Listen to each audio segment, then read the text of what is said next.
कुछ संकल्प लेने होंगे। साथियों, हमें पेट्रोल डीजल का उपयोग कम करना होगा। इलेक्ट्रिक व्हीकल का ज्यादा से ज्यादा उपयोग करें। साल भर तक घर में कोई भी फंक्शन हो, कोई भी कार्यक्रम हो, हम सोने के गहने नहीं खरीदेंगे। खाने का तेल का जो उपयोग करता है, अगर वो कुछ कमी करे।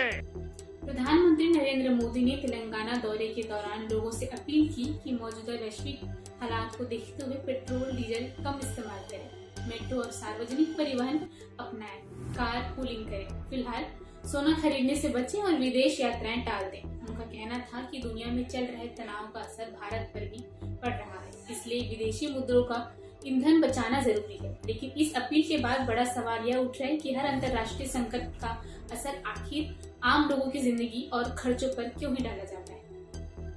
ऊर्जा सुरक्षा मजबूत करना, तेल का भंडारण बढ़ाना, महंगाई पर काबू रखना और वैकल्पिक इंतजाम करना क्या सिर्फ जनता की जिम्मेदारी है या सरकार की?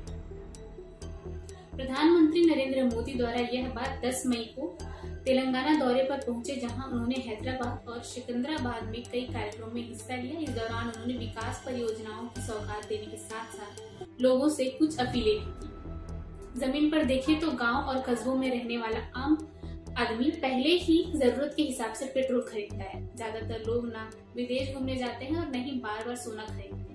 ऐसे में कई लोगों को ये अपील हकीकत से ज्यादा टीवी और मंचों वाली सलाह जैसी लग रही है। इसी मुद्दे पर कांग्रेस महासचिव केसी वेणुगोपाल ने सरकार पर निशाना साधा। उन्होंने कहा कि सरकार को ऊर्जा संकट से निपटने के लिए ठोस योजना बनाना चाहिए, लेकिन उसकी जगह लोगों से कम खर्च करो कहा जा रहा है।